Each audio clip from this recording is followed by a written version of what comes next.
এবার দাম্পত্য জীবনে নন ফিনান্সিয়াল পুরুষের যে দায়িত্ব আছে সেটা আমরা শুনবো। এক নাম্বার দায়িত্ব হচ্ছে স্বামীর উচিত স্ত্রীর সাথে ভালো আচরণ করা। ভালো আচরণ করেন তো আপনারা? জি হয়, এই শুধু উনি করে, বাকিরা খিতা কর্তা, মারামারি কর্তা নেই, খিতা কর্তা। হ্যাঁ, সালাম দিবেন, স্ত্রীকে কি দিবেন? আল্লাহ বললেন ওয়া আশিরুহুন্না বিল মারুফ, স্ত্রীর সাথে কোমল ভাষায়, ভালো শব্দে, ভালো বাক্যে ভালো কথা বলো। স্ত্রীর সাথে খারাপ আচরণ করো না। স্ত্রীকে দেখলে তুমি মুচকি হাসি দাও। অনেক স্বামী আছে কখনো স্ত্রীকে দেখলে মুচকি হাসি দেয় না, চেহারাটা বাংলা পাসের মতো এরকম করে রাখে, আছে না নাই? দৌলতপুরের লোকের অবশ্য অনেক ভালো, এই যে সবার মুখে হাসি, মুচকি হাসি। হাসেন তো, মুচকি হাসি দেন তো একটা। আওয়াজ করলে মুচকি হাসি হয় নাকি? এটা মুচকি হাসি, দাঁত দেখা যাবে না, সাউন্ড হবে না, শুধু এখানে একটু একটা এক চিলতে হাসির একটা ঝলক পড়বে, এটার বলে মুচকি হাসি। কেন রাসূলুল্লাহ সাল্লাল্লাহু আলাইহি ওয়াসাল্লাম আকসারু তাবাসসুমান, আল্লাহর হাবিব সাল্লাল্লাহু আলাইহি ওয়াসাল্লাম সব সময় মুচকি হাসতেন। অনেকে আছে চেহারা গোমরা করে রাখে, জীবনেও হাসে না, এরকম আছে না নাই? দেখছেন এরকম আছে? এই এলাকায় তো নাই না? আছে। হাসবেন, হাসবেন। মুচকি হাসতে পয়সা লাগে না, পয়সা লাগে, এজন্য হাসবেন। আল্লাহর হাবিব সাল্লাল্লাহু আলাইহি ওয়াসাল্লাম বলেছেন ফাস্তাউসু বিন-নিসাই খায়রা, নারীর সাথে ভালো আচরণ করো। নারীদেরকে বাঁকা পাঁজরের হাড় দিয়ে তৈরি করা হয়েছে। এই হাড়কে সোজা করতে গেলে ভেঙে যাবে, রেখে দিলে বাঁকাই থেকে যাবে। তো কি করতে হবে? ফাস্তাউসু বিন-নিসাই খায়রা, কোমল আচরণ করো। আবার আল্লাহর হাবিব সাল্লাল্লাহু আলাইহি ওয়াসাল্লাম বললেন রিফকাম বিল কাওয়ারিদ, নারীদেরকে কাচের তৈজসপত্র, বাসনের সাথে, গ্লাসের সাথে আল্লাহর হাবিব সাল্লাল্লাহু আলাইহি ওয়াসাল্লাম তুলনা করলেন। কাচের তৈজসপত্র, কাচের গ্লাস, কাচের প্লেট যেমনি আস্তে তুলতে হয়, আস্তে রাখতে হয়, নারীদের সাথে এরকম কোমল আচরণ করার আদেশ দিয়েছে কে? কাচের গ্লাস, তৈজসপত্র, জগ কিভাবে রাখেন আপনারা? খুব জোরে এরকম থপাস করে নাকি? উঠানোর সময় থপাস করে উঠান? খুব স্মুথলি এটা ধরতে হয়, স্মুথলি এটা রাখতে হয়। তেমনি নারীদের সাথেও স্মুথলি আচরণ করবে। নারীদেরকে যত আপনি কোমল মোলায়েম ভাষায় কথা বলতে পারবেন, তারা তত আপনার কথা শুনবে। যত সুন্দর সুন্দর কথা, নারীকে, স্ত্রীকে বলবেন তুমি আমার সব, তুমি আমার কৈতরি, তুমি আমার টুনটুনি, তুমি আমার ময়না পাখি, তুমি আমার সোনা পাখি। ওই যে কয় কলিজা, তার মানে প্র্যাকটিস চলে বাসায়। আর কি ডাকেন? ভাবিরে কি ডাকেন বলেন? জান।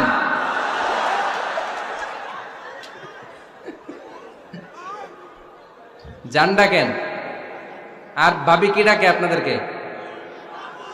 বাবু।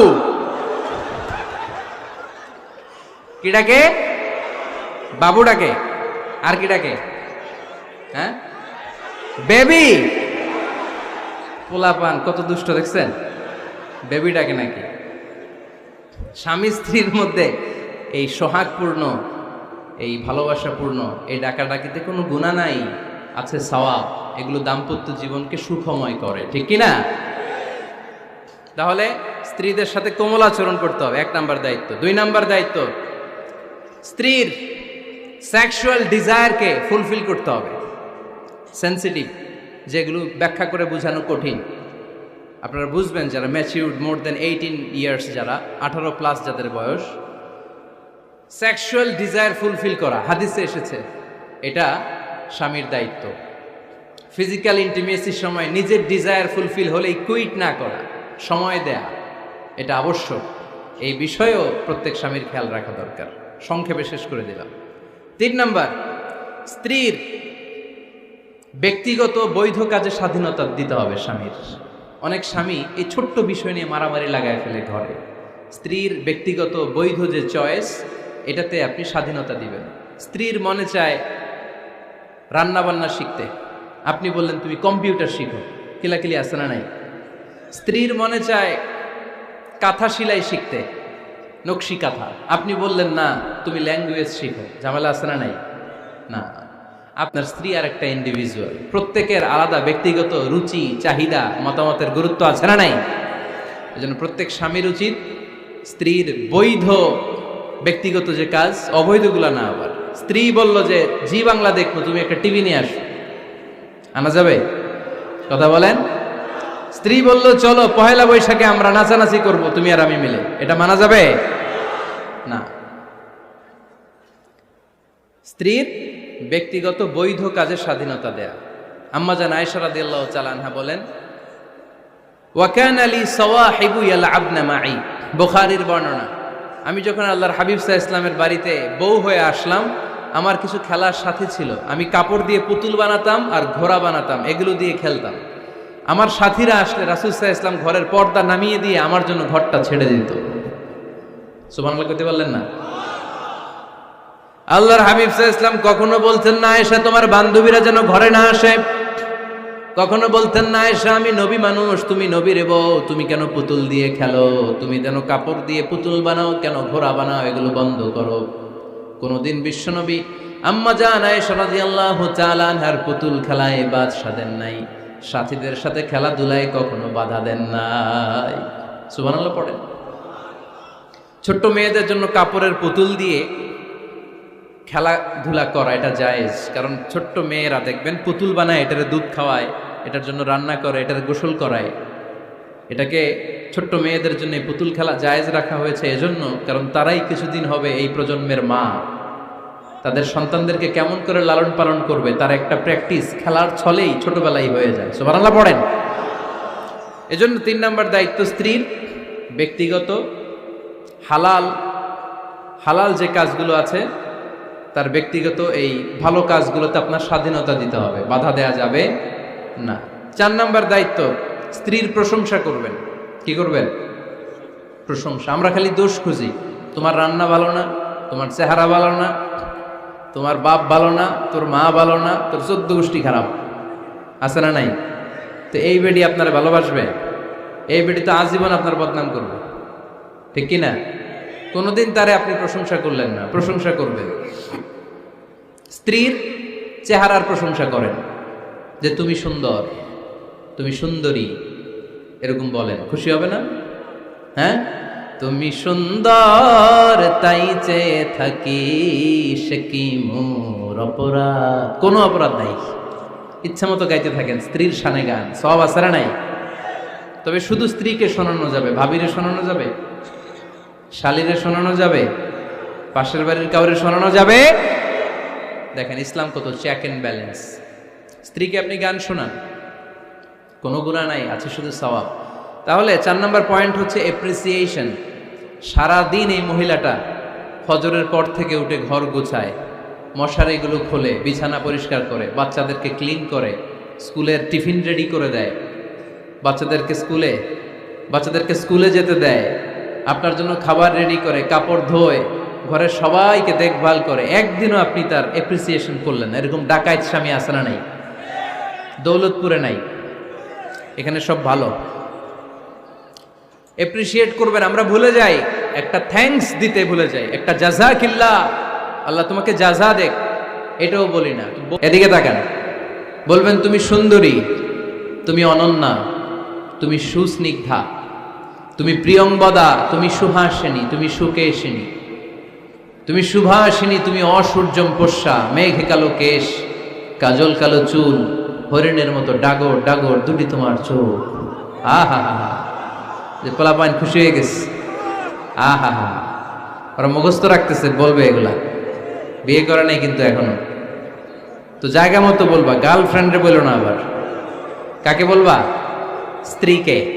কাকে? স্ত্রীকে। পারা যাবে না? একটু এপ্রিসিয়েশন দেওয়া যাবে না? ওনাদেরকে একটু প্রশংসা করবেন। প্রশংসা পেলে নারীরা বড্ড খুশি হয়। যদি আপনি বলেন যে তোমার রান্নাটা আজকে অসাধারণ হয়েছে, দেখবেন আরেক বাটি আইনা দিতেছে, খাইতে পারতেছে না, এরপর পাতে তুলে দেয়, আরেকটু খাও, আরে খাও না, আছে না নাই? ওই যে প্রশংসা করছেন, খুশি হয়ে গেছে। তো আপনি 10,000 টাকার বান্ডিল দিয়ে আপনার বউকে যত খুশি করতে না পারবেন, রান্না মজা হয়েছে এইটা বলে আপনি অনেক বেশি খুশি করতে পারবেন। আল্লাহর হাবিব সাল্লাল্লাহু আলাইহি ওয়াসাল্লাম কখনো স্ত্রীদের রান্নার বদনাম করে নাই। সুবহানাল্লাহ পড়বেন না? আওয়াজ করে পড়েন সুবহানাল্লাহ। আজ থেকে স্ত্রীর সৌন্দর্যের প্রশংসা করবেন, কাজের প্রশংসা করবেন, রান্নার প্রশংসা করবেন, অ্যাপ্রিসিয়েশন দিবেন। পারবেন তো? রান্নার প্রশংসা নিয়ে মজার একটা গল্প আছে, শুনতে চান? তো উঠতে শুরু করলেন যে, হ্যাঁ, এখন আর কে কারে ধরবে? অনেকে উঠে গেছে। 2টার দিকে যারা বসা, প্রায় আমার মাহফিলগুলোতে এই সমস্যা হয়। গাইবান্ধাতে আমি গেলাম, জিজ্ঞেস করলাম কখন আসছেন? কয় ফজর পরে আসছি। তো ফজর পরে আসছেন, এত আগে আসছেন কেন? কয় জায়গা পাবো না, এই জন্য। লক্ষ লক্ষ মানুষ, কে কাকে নিয়ন্ত্রণ করবে? লক্ষ লক্ষ মানুষ। আমার জীবনে এত বড় প্যান্ডেল আমি কথা বলি নাই। এরা সকাল থেকে বসে আছে, পেশাব আটকে রাখছে, এটা ক্ষতিকর না? এরা আজহারিকে দেখার পরে এরপরে ওঠা আরম্ভ করছে। দেখাইছি, কয় দেখা গেছি হুজুর, এরপরে চলে যাচ্ছে। তো আপনাদের কি অবস্থা এরকম? হ্যাঁ, আচ্ছা, ঠিক আছে। তো রান্নার প্রশংসা নিয়ে যে মজার গল্পটা আপনাদের শোনাতে চাই, এদিকে তাকান, মনোযোগী হন। আমার ওয়াজ শুনে এক লোক মনে মনে নিয়ত করছে যে, আয় রে, জীবনে তো রান্নার প্রশংসা করলাম না, আজকে রান্নার প্রশংসা করব। তো মাহফিল শেষে বাসায় গেছে, স্ত্রী তাকে খাবার দিয়েছে, স্বামী খাবার খায় আর মিটি মিটি হাসে। স্ত্রী বলে, এই মাহফিল শুনে আসছো, রাত বাজে 12টা, খাচ্ছ ভালো কথা, হাসো কেন? তো স্বামী বলে, হাসি এর কারণ হচ্ছে তোমার রান্নাটা আজকে এত মজা হয়েছে না জীবনে। আজকে বাড়াই বাড়াই পেতেছে, তো জীবনে এত মজার রান্না খাই নাই। রান্না মজা হয়েছে শুই না। স্ত্রী তো রেগে গেছে, কি গত 10 বছর ধরে তোমারে রান্না করে খাওয়াই, একদিনও রান্নার প্রশংসা করলা না। আর আজকে পাশের ঘরের ভাবি একটু গরুর গোশতের তরকারি পাঠাইছিল বাটিতে করে। পাশের ঘরের ভাবি একটু আমাদের বাড়িতে তরকারি পাঠাইছিল, তো ওই তরকারি দিয়েই তোমাকে খাবার দিছি। আজকে আর রান্না টান্না আমি করি নাই। তো ওই বেটির রান্না তোমার এত ভাল লাগছে, এই 10 বছরে একদিনও কইলা না, আজকে এটা কইলা। খাও খাও, তোমার মজার খাওয়া, আর রান্ধুম না। তো প্রশংসা করলে বুঝে শুনে করবেন, একটু এনশিওর হবেন যে রান্নাটা করছিল কে। তা না হইলে কিন্তু ঘরে চুলায় আগুন জ্বলবে না, টানা রোজা রাখা লাগবে, ঠিক কি না? তো 4 নাম্বার গেল অ্যাপ্রিসিয়েশন, একটু অ্যাপ্রিসিয়েশন দিবেন। আল্লাহর হাবিব সব সময় স্ত্রীদের প্রশংসা করতেন। সেই বুখারীর বর্ণনা, আল্লাহর হাবিব বলেন, ইন্না ফাদলা আয়েশা আলান নিসা কাফাদলিস সারিদ আলা সাইরিত তাআম। আরব ভূখণ্ডের মধ্যে সব খাবারের উপরে সারিদ খাবার যেমনি সেরা, দুনিয়ার সব নারীদের মধ্যে আমার আয়েশা তেমনি সেরা। সারিদ একটা খাবার আছে। আমি যখন মিশরে পড়তাম আল আজহার ইউনিভার্সিটিতে, আমাদের ইউনিভার্সিটিতে সরকারের পক্ষ থেকে সরকারিভাবে খাবার দেয়া হতো। আমাদের খাবারের খরচ বহন করতেন ওমানের সুলতান কাবুস। এই গত 3-4 দিন আগে ইন্তেকাল করেছেন। নাম শুনছেন আপনারা? প্রায় 40 বছরেরও বেশি মনে হয়, 45 বছর বা 50 বছরের লম্বা সময় উনি ওমানের প্রেসিডেন্ট ছিলেন। উনি আমাদের খাবারের খরচটা বহন করতেন। কিছুদিন আগে ইন্তেকাল করেছেন। আমরা ওনার জন্য দোয়া করি, আল্লাহ তাআলা এই সুলতান কাবুসের জীবনের গুনাহগুলো মাফ করে নিক, ওনার সমস্ত খেদমত আল্লাহ কবুল করে নিক। তো আমাদের আল আজহার ইউনিভার্সিটির হোস্টেলে ঈদের দিন একটা খাবার দিত, এটার নাম ছিল সারিদ। রুটি আর গোশত এগুলোকে ম্যাশড করে একটা স্তর বানাতো, এটা কেটে কেটে আমাদেরকে দিত। এটাকে বলে সারিদ। আরব দেশে সবচেয়ে দামি খাবার। আমাদের দেশে যেমনি পোলাও, গরুর রেজালা, রোস্ট, এগুলো খুব উন্নত খাবার ধরা হয়, বিয়েতে সার্ভ করা হয়। আরব দেশে ওইটাকে বলে সারিদ, শ্রেষ্ঠ খাবার। আল্লাহর হাবিব বললেন, সব খাবারের মধ্যে যেমনি সারিদ সেরা, নারীকুলের মধ্যে তেমনি আমার আয়েশা সেরা। দেখেন কেমনে এপ্রিসিয়েট করতেন। আম্মা জান আয়েশাকে তিনি সব সময় আদর করে হামায়রা বলে ডাকতেন।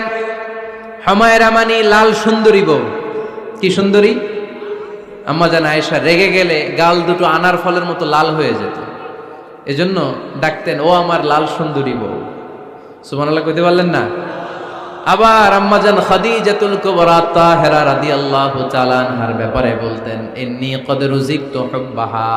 সহিহ মুসলিমের বর্ণনায় তিনি বলতেন, খাদিজার ভালোবাসা আল্লাহ তাআলা আমার হৃদয়ে রিজিক হিসেবে দিয়েছে। আওয়াজ করে পড়েন আল্লাহু আকবার। তো এইজন্য অ্যাপ্রিসিয়েট করবেন। 5 নাম্বার হচ্ছে আপনার ভালোবাসা স্ত্রীকে প্রকাশ করুন। এক ছাদের নিচে আজীবন বসবাস, 20 বছর হয়ে গেছে এদের সংসার, একদিনও মুখ ফুটে বলতে পারে নাই তোমারে ভালোবাসি। পারছেন? হ্যাঁ, কে কে পারছেন দেখে হাত তুলেন।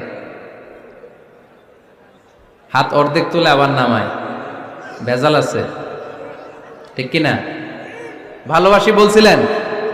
কারে বলছিলেন? ভাবিকে না গার্লফ্রেন্ডকে? হ্যাঁ, স্ত্রীকে বলবেন, নিজের স্ত্রীকে বলবেন আই লাভ ইউ। কি বলবেন? কথা বুঝে না বোধহয়। কি বলবেন? সবাই বলেন কি বলবেন? মুরব্বী একজনও কয় না, কয় এতদিন কইছি না, অহনও কম না। বলবেন, ভালোবাসা প্রকাশ করবেন। স্ত্রীরা এটা খুব চায়, স্বামীর পক্ষ থেকে এই খুনসুটিগুলো খুব পছন্দ করে। আপনি আজকে যে বলেন, দেখবেন ফ্যামিলির সুখ বাড়তে শুরু করছে। সুনানে তিরমিজির বর্ণনা দেখেন, বিশ্বনবী যে আই লাভ ইউ বলতো তার দলিল শুনেন। সাহাবারা জিজ্ঞেস করলেন, ইয়া রাসূলুল্লাহ মান আহাব্বুন নাস ইলাইক, ও নবী কারে সবচেয়ে বেশি ভালোবাসেন? Who do you love the most? নবী কাকে সবচেয়ে বেশি লাভ করেন আপনি? সাহাবারা প্রশ্ন করলেন, ইয়া রাসূলুল্লাহ কাকে লাভ করেন বেশি? আল্লাহর হাবিব সাল্লাল্লাহু আলাইহি ওয়াসাল্লাম বললেন, আয়েশা, আয়েশা রে। সুবহানাল্লাহ কইবেন না? সাহাবারা বললেন, ওমিনার রিজাল, পুরুষদের মধ্যে কারে বেশি পছন্দ করেন? বিশ্বনবী বললেন, আবুহা, আয়েশার বাবারে। সাইয়েদনা আয়েশা রাদিয়াল্লাহু তাআলা আনহার বাবার নাম কি? আবু বকর। কি নাম? আবু বকর। আল্লাহর হাবিব সাল্লাল্লাহু আলাইহি ওয়াসাল্লাম বললেন, সবচেয়ে বেশি লাভ করি আয়েশাকে। সাহাবারা বললেন, ওমিনার রিজাল, পুরুষদের মধ্যে কারে বেশি লাভ করেন? আল্লাহর হাবিব সাল্লাল্লাহু আলাইহি ওয়াসাল্লাম বললেন, আয়েশার বাবারে। সুবহানাল্লাহ পড়েন। আম্মা জান আয়েশাকে বিশ্বনবী এত ভালোবাসতেন। আম্মা জান আয়েশা পেয়ালার যেইখানে ঠোঁট লাগিয়ে দুধ পান করতেন, বিশ্বনবী পেয়ালার ওই জায়গাটা খুঁজে খুঁজে ওই জায়গায় ঠোঁট লাগিয়ে দুধ পান করতেন। আম্মা জান আয়েশা রাদিয়াল্লাহু তাআলা না গোশত খেয়ে হাড্ডি চষে হাড্ডিটা রেখে দিলে বিশ্বনবী আম্মা জান আয়েশার চষা হাড্ডিটা মুখে নিয়ে আবার চষতে শুরু করে দিতেন। পড়েন সুবহানাল্লাহ। দুইজন একসাথে এক বালতি থেকে পানি নিয়ে গোসল করতেন। পড়েন আল্লাহু আকবার। তাহলে এভাবে ভালোবাসা প্রকাশ করতে পারবেন তো? 6 নাম্বার স্বামীর দায়িত্ব হচ্ছে গৃহস্থলী ছোটখাটো যে কাজ আছে এই কাজগুলোতে হেল্প করা। আমরা অনেক সময় এগুলোর লজ্জা মনে করি। আল্লাহর হাবিব সাল্লাল্লাহু আলাইহি ওয়াসাল্লাম আমাদের মডেল। আল্লাহর হাবিব সাল্লাল্লাহু আলাইহি ওয়াসাল্লাম ঘরের কাজে সাহায্য করতেন। আপনারা এইভাবে ওঠা শুরু করলেন? হ্যাঁ, বউকা বসেন বসেন বসেন, শেষ করে দিচ্ছি, আর 10 মিনিট বসেন। আল্লাহর হাবিব সাল্লাল্লাহু আলাইহি সাল্লাম ঘরের কাজে সাহায্য করতেন। আপনারা ঘরের কাজে সাহায্য করেন তো? আম্মা জান আয়েশা বলেন, বিশ্বনবী নিজ হাতে জুতা সেলাই করেছেন, নিজ হাতে জামা সেলাই করেছেন। মুসনাদে আহমদ ইবনে হাম্বলের বর্ণনা, আল্লাহর রাসূল সাল্লাল্লাহু আলাইহি ওয়াসাল্লাম দুধ খেতে মন চাইলে নিজ হাতে ছাগলের দুধ দহন করেছেন। সুবহানাল্লাহ। নিজে আটার খামির বানাতেন, আম্মা জান আয়েশা চুলায় সেকা দিতেন। আবার আম্মা জান আয়েশা রাদিয়াল্লাহু তাআলা আনহা আটার খামির বানাতেন, বিশ্বনবী এটা চুলায় সেকা দিতেন। সুবহানাল্লাহ পড়ে। দুধ খেতে চাইলে নিজ হাতে বিশ্বনবী ছাগির ওলান থেকে দুধ দহন করে আম্মা জান আয়েশার কাছে এনে দিয়ে দিতেন। সুবহানাল্লাহ পড়ে। তাহলে ঘরের কাজে সহায়তা করবে, ঘরের কাজে সহায়তা। 7 নাম্বার হালাল এন্টারটেইনমেন্ট, হালাল বিনোদন, এটা ইসলাম জায়েজ রেখেছে। অনেকে আমরা বিনোদনটাকে হারাম মনে করি, এরকম আছে না নাই? হ্যাঁ, বিনোদন 2 ধরনের, একটা হারাম এন্টারটেইনমেন্ট আর একটা হচ্ছে হালাল এন্টারটেইনমেন্ট। আম্মা জান আয়েশা রাদিয়াল্লাহু তাআলা আনহাকে নিয়ে মরুভূমিতে দৌড়াদৌড়ি করতেন। ভাবির সাথে দৌড়াদৌড়ি করছেন কারা কারা? দেখি হাত তোলেন। হ্যাঁ, দৌড়াদৌড়ি করছেন কোথায়? যৌতুকের লাগে হেতের দৌড়াইছেন? হেতি বাসাল্লাই দিছে দৌড়, এই দৌড়াদৌড়ি না। আম্মা জান আয়েশা রাদিয়াল্লাহু তাআলা আনহার সাথে বিশ্বনবী মরুভূমিতে দৌড়াদৌড়ি করেছেন। বলেছেন, আয়েশা দেখো কে কার আগে ওই খেজুর বাগান ধরতে পারে, তুমি আগে না আমি আগে। একবার বিশ্বনবী জিতলেন, তার 7 বছর পরে প্রথমে আম্মা জান আয়েশা রাদিয়াল্লাহু তাআলা আনহা দৌড়ে জিতলেন। তার 7 বছর পরে বিশ্বনবী জিতে আম্মা জান আয়েশাকে হারায় দিলেন। পড়েন সুবহানাল্লাহ। ঈদের দিন আম্মা জান আয়েশাকে হাবাসি সাহাবাদের তীর আর বল্লম দিয়ে যে খেলা চলতে, এই খেলা দেখাতেন। সুবহানাল্লাহ পড়েন। বিশ্বনবী খেলা দেখাতেন আম্মা জান আয়েশাকে। এই হচ্ছে স্বামীর দায়িত্ব। হালাল এন্টারটেইনমেন্ট আপনি করতে পারবেন। বসেন, দোয়া করে দিচ্ছি, বসেন। বুঝতে পারছি অনেক আগে আসছেন আপনারা। বসেন, বসে যান, এখনই দোয়া হচ্ছে। বসেন বসেন বসেন বসেন, এখনই দোয়া করব। বসে যান, বসে যান। বউকা মাদ্রাসার বিল্ডিং এর কন্ট্রাক্টরের জন্য দোয়া চেয়েছেন, আমরা দোয়া করি আল্লাহ কবুল করুক। আমার ছেলে মেয়ের বিয়ের বয়স হয়ে গেল, পরিবারে বিয়ের কথা বলতে পারি না, লজ্জায়। আহারে কি কষ্ট। মনে করি পরে করে, এটা বললে তারা বলবে এখনো বয়স হয় নাই বিয়ের, পরিবার থেকে বিয়ের কথা চিন্তা করে না। এ ব্যাপারে কিছু বলুন। কিছু বললাম।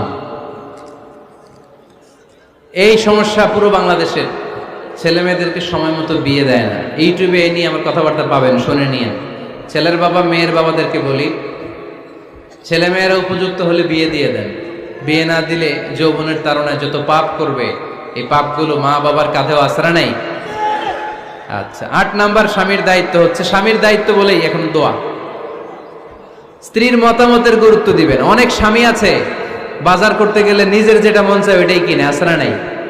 নিজে গরু খাবে, খাসি খাবে, খালি ওইটাই কিনে। আপনার বউ হয়তো পছন্দ করে আচার, পছন্দ করে জলপাই, আমড়া, এগুলো আনে না, আছড়া নাই। খোঁজ খবর নিবে। অনেকে ফ্ল্যাট কিনতে মনে চায়, হুট করে কিনে ফেলে না। ভাবিরে জিজ্ঞেস করবেন কোন দিকে কিনলে ভালো হয়, ওয়াশরুমটা কোন দিকে দিতে হবে, কিচেনটা কোন দিকে দিলে সুবিধা, জানালাগুলো কোথায় দিলে সুবিধা, এগুলো সব ডিসাইড করে নেবেন। এই কারণেই দাম্পত্য জীবনে সুখ নাই। 9 নাম্বার, একসাথে সময় কাটাবেন। 6 মাসের বেশি কোনো লোক তার স্ত্রীর অনুমতি ছাড়া বাইরে যে প্রবাস জীবন কাটাতে পারবে না। এদেশের অনেক লোক প্রবাসের সময় কাটায়। 6 মাসের বেশি স্ত্রীকে রেখে দিয়ে কোনো হাজব্যান্ড বিদেশে থাকতে পারবে না। সিলেটিরা লন্ডনে থাকে, 6 মাস পরেই আসতে হবে, ঠিক কিনা? সর্বশেষ কথা হচ্ছে, স্ত্রীর জন্য দোয়া করবেন। স্বামীর পক্ষ থেকে স্ত্রীর জন্য দোয়া, এটার গুরুত্ব আছে না নাই? বিশ্বনবী তার স্ত্রীর জন্য দোয়া করতেন। স্ত্রীর জন্য দোয়া করবেন, রব্বানা হাব লানা মিন আজওয়াজিনা ওয়া যুররিয়াতিনা কুররাতা আ'য়ুন ওয়াজআলনা লিল মুত্তাকিনা ইমামা। ও আল্লাহ, আমার স্ত্রীদেরকে, আমার সন্তানদেরকে আমার চক্ষু শীতলকারী বানিয়ে দেন। পড়েন আমিন। আল্লাহ আমার স্ত্রীকে এমন বানান, স্ত্রীকে দেখলেই যেন আমার হৃদয়টা প্রশান্ত হয়, আমার চোখ যেন জুড়িয়ে যায়। এই 10টা দায়িত্ব স্বামীর সুখী দাম্পত্য জীবনের জন্য। স্ত্রীর দায়িত্ব আজকে বলার সুযোগ হলো না, অন্য কোথাও অন্য কোনো মাহফিলে এই বিষয় নিয়ে আলোচনা করব, যে একটা সুখী দাম্পত্য জীবনের জন্য স্ত্রীকে আল্লাহ কি দায়িত্ব দিয়েছে। এই দায়িত্বগুলো আপনারা ইউটিউব থেকে শুনে নেবেন।